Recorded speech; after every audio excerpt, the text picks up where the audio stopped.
Hi, my name's Camille.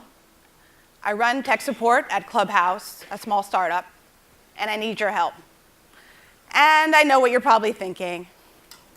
You seem like a really nice person, Camille, but how can I help you when I already have so much on my plate?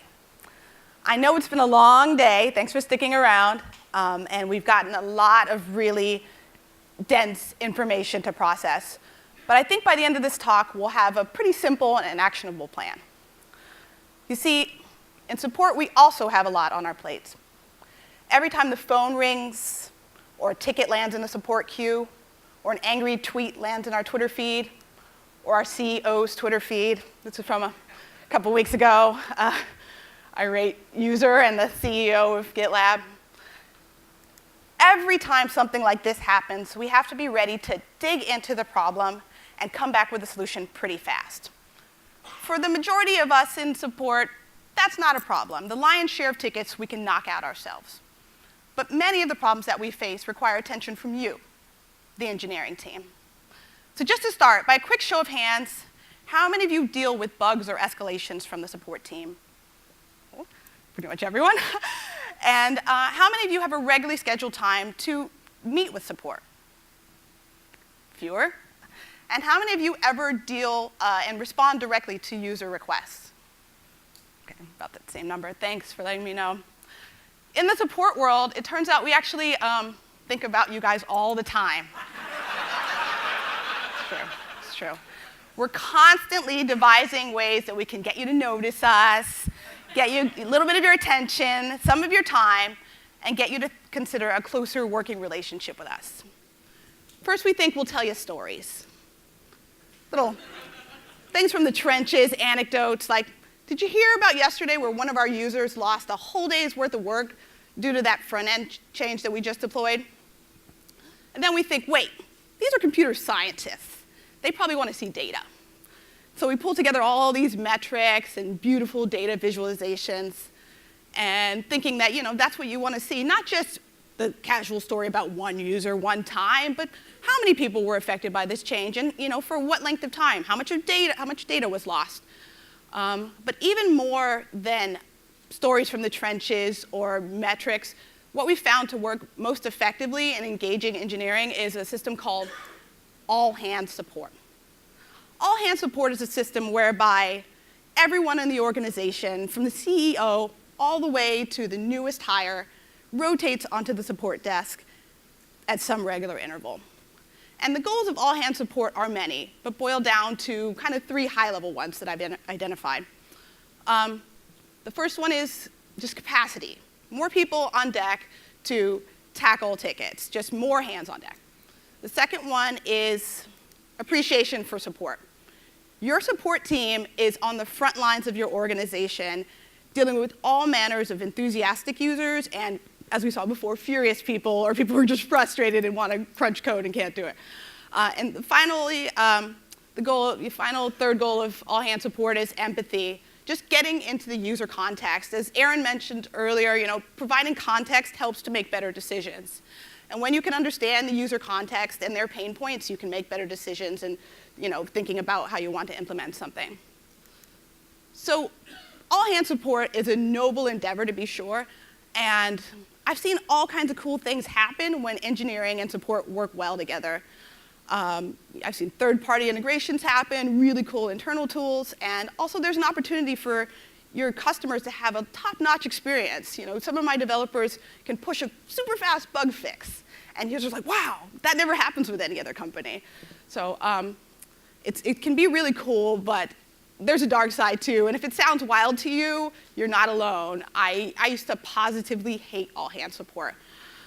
I remember at one company, for example, we discovered that one of our developers was using his support rotation time to answer tickets on an outside forum as opposed to the tickets that were coming in from our paid users. At another organization, Big Cartel, when they experimented with all-hands support, their customer satisfaction, that's what CSAT means, went straight down. So yeah, a lot of things can and do go wrong. Support is its own discipline.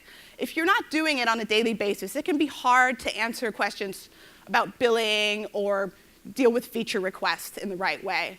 There's also the simple fact that in many organizations, the support team is the biggest cost center. And to leadership, I think it can seem like a bit wasteful to rotate them that way. All that having been said, when I started at Clubhouse, I really tried to go it alone. But we immediately ran into a scalability issue that I knew we weren't going to be able to quickly hire ourselves out of. So I devised sort of a middle way. I call it some hand support. Some hand support is when a system where you rotate some developers onto support some of the time. So far, it's worked really well at Clubhouse, and I think it can work well at small and large organizations, provided you have coordination across 3 key areas. Those are process, people, and period. So first is process. Any good support lead has a good idea of what support looks like and should look like at your organization. They need to have that codified and be ready to train your developers on that, in addition to their regular workflows and their tooling. Similarly, as a developer, you have a defined workflow that you like to use, and it should be codified as well and shared with the support team. I personally have experienced mysterious code being pushed by a rogue developer under the auspices of helping a customer. And while it was well and good in the moment, we all know what can happen when a crucial QA step is skipped or documentation just doesn't get done. So for the sake of this sort of burgeoning, new, young relationship, I harmonize on process. The second area is people. Who does support need, and who can you sort of afford to be loaned over to the support desk? At one organization, Automatic, which supports WordPress along with other tools, they rotate whole product or feature teams on during their support week rotations. So those teams can tackle tickets related to their specific product. In addition to technical skills, you also want, support also needs team players. We need people with good communication skills and the ability to pick up the sort of communication that's really effective on the support desk. If you have certain developers who you feel like you hired just to kind of crunch code heads down, that's probably not the person that you want to rotate on the support. That said, if you have a lot of that kind of developer, you might want to revisit Kevin's talk and think about how you're doing hiring. The third area is period of time. What's the daily commitment? What's the regular rotation? It's on the support side, we're happy to have as much developer time as you're willing to give us. But again, for the sake of the health of this relationship, it's really good to have boundaries. So make sure that that's clear to both parties. In addition, you want to set a regular interval just to check in with each other. How's this relationship going? What's working well? What needs to be tweaked? In addition to that, it's always really good to share high level with the whole organization about any wins that are coming out of this new regime. So again, process, harmonizing process, support process, development process. People, what people work and which ones don't, and period of time. The period of time, the commitment that you're asking from the users and from the developers, and making sure you're reporting back to the organization as a whole about how the whole thing's going. So process, people, period. I think that's our basic plan. Like I said at the beginning, I know we all have a lot on our plates, but with some more hands on deck, I really think we can tackle it all. Thanks.